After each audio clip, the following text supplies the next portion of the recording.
नमस्कार दोस्तों, आप सबका मेरे चैनल में स्वागत है। आज है एकादशी। आज कोई ऐसी वैसी एकादशी नहीं, आज है पौष मास की पुत्रदा एकादशी, जो महीने में 2 बार आती है। इससे जानने से पहले हम कुछ छोटी मोटी बातें जानेंगे। जय श्री हरि।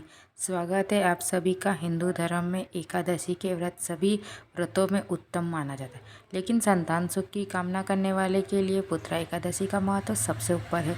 आज के इस वीडियो में हम जानेंगे पुत्रा एकादशी की तिथि, शुभ मुहूर्त और वो व्रत कथा जिससे निसंतान दंपतियों को सुखद फल प्राप्त होता है। वीडियो को अंत तक ज़रूर सुनें ताकि आपसे कोई भी भूल चूक ना हो। आइए शुरू करते हैं। हिंदू धर्म में पुत्रा एकादशी का विशेष महत्व है। यह व्रत साल में 2 बार आता है, एक पौष मास की दिसंबर और जनवरी में और दूसरा सावन मास में जुलाई और अगस्त में। मान्यता है कि जो दंपति संतान प्राप्ति की इच्छा रखते हैं या अपनी संतान के उज्जवल भविष्य की कामना करते हैं, उनके लिए यह व्रत अत्यंत फलदायक माना गया है। महत्वपूर्ण जानकारी कुछ इस प्रकार है। मुख्य देवता तो भगवान विष्णु नारायण हैं। मुख्य उद्देश्य यह है कि संतान प्राप्ति, संतान की लंबी आयु और संतान की सुख समृद्धि के लिए होता है। पौष पुत्रा एकादशी इसे वैकुंठ एकादशी के आसपास माना जाता है। श्रावण पुत्रा एकादशी इसे पवित्रदा एकादशी भी कहा जाता है।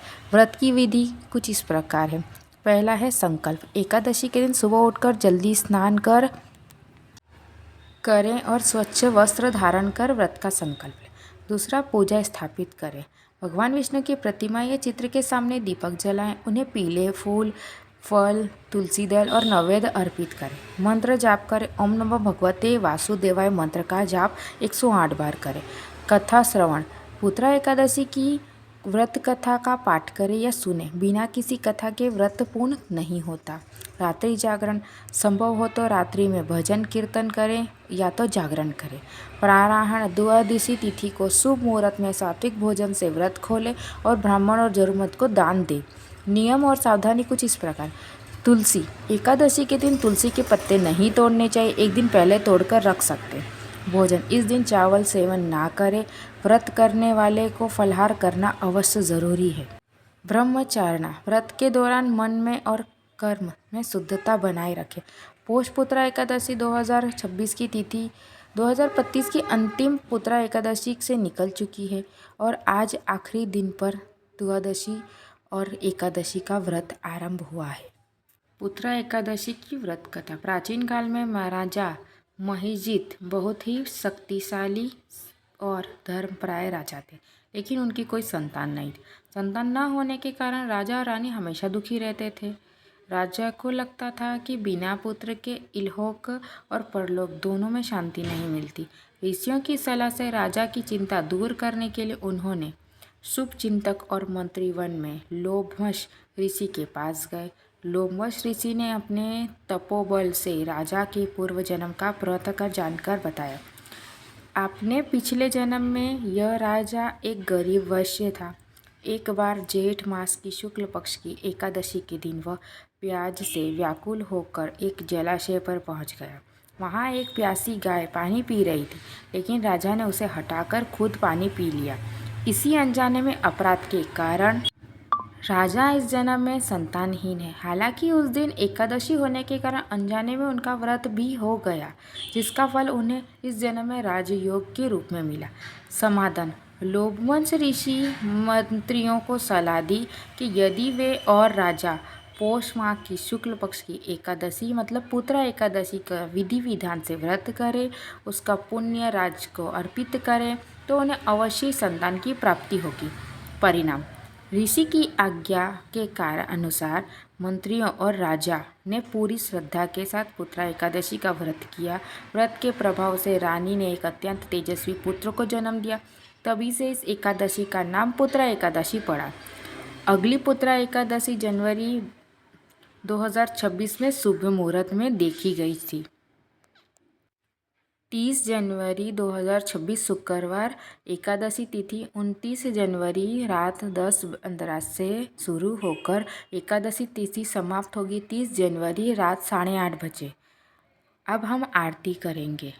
उससे पहले भगवान विष्णु को प्रसन्न करने के लिए उनका मंत्र जाप करना भी बहुत ज़रूरी है। पूजा के समय आप इनमें से किसी भी मंत्र का जाप कर सकते हैं 108 बार। मूल मंत्र हमेशा ओम नमो भगवते वासुदेवाय है। संतान प्राप्ति हेतु विशेष मंत्र है ओम श्री ह्रीं क्लीं गोल देवकीसूत गोविंदाय वासुदेवाय जगपते तेहि तन्न कृष्ण तवाम शरणगत।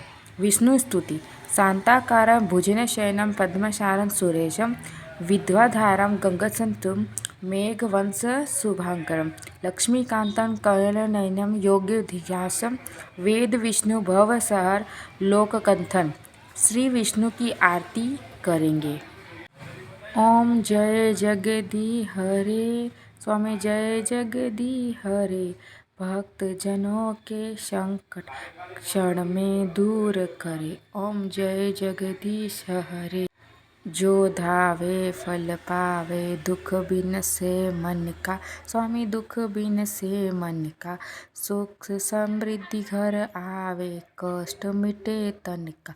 ओम जय जगदीश हरे माता पिता तुम मेरे शरण गहूँ मैं किसकी स्वामी शरण कहूँ मैं किसकी तुम बिन और न तुझा आस करो किसकी जिसकी। ओम शरणगत दाय ओम जगदम्बि हर तुम पूर्ण परमात्मा तुम अंतर्यामी स्वामी तुम अंतर्यामी पार ब्रह्मा परमेश्वर तुम सबके स्वामी।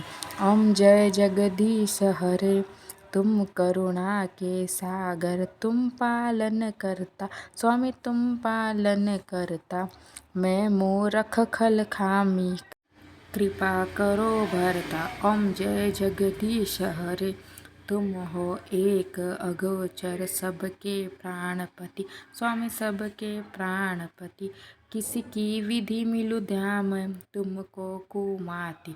ओम जय जगदीश हरे दीन बंधु दुख हरता तुम ठाकुर मेरे स्वामी तुम ठाकुर मेरे अपने हाथ उठाओ द्वार पड़ा तेरे।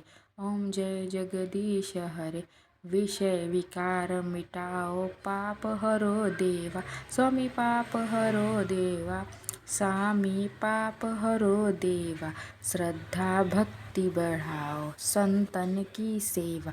ओम जय जगदीश हरे तन मन धन सब है तेरा स्वामी सब कुछ है तेरा तेरा तुझको अर्पण क्या लागे मेरा। ओम जय जगदीश हरे व्रत के दिन करें क्या ना करें और क्या करें। पीला रंग इस दिन पीले वस्त्र पहनना और भगवान को पीले फूल चढ़ाना श्रेष्ठ माना जाता है। तुलसी पूजन शाम के समय तुलसी के पौधे के पास घी का दीपक जलाना ज़रूर होता है। दान फल व्रत के दिन और द्वादशी के दिन चने की दाल गुड़ या पीले वस्त्रों का दान करना फलदायक माना जाता है।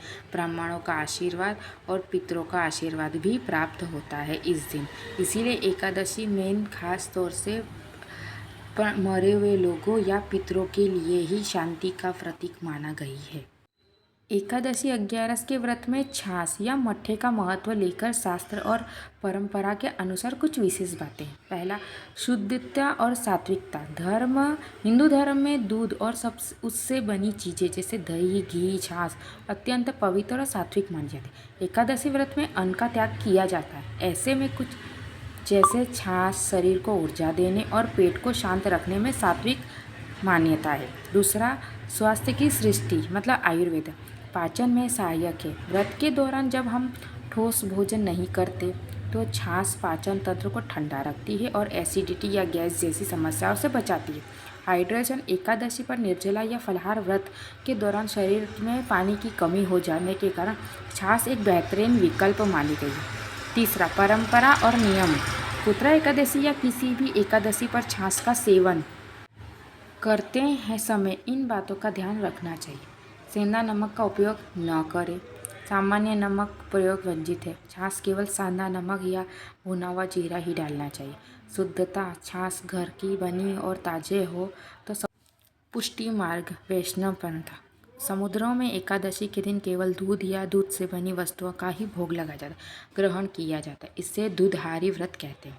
कुछ लोग एकादशी पर व्रत फलाहार जैसे मेवा लेते हैं, डेयर उत्पादन परहेज करते हैं और आपके व्यक्तित्व संकल्प और आपके परिवार की परंपरा पर निर्भर करता है कि यदि आप स्वास्थ्य के कारण अपनी परंपराओं के अनुसार तरल आहार ले रहे हैं तो छाछ का सेवन अमृत के समान माना गया है। आपको एकादशी की व्रत कथा कैसी लगी कमेंट एंड लाइक करना ना भूलें और ऐसे ही मैं अगले वीडियो में आपसे मिलती हूँ। तब तक के लिए आप इस वीडियो को ढेर सारा प्यार दें, ढेर सारा लाइक करें, ढेर सारा शेयर करें।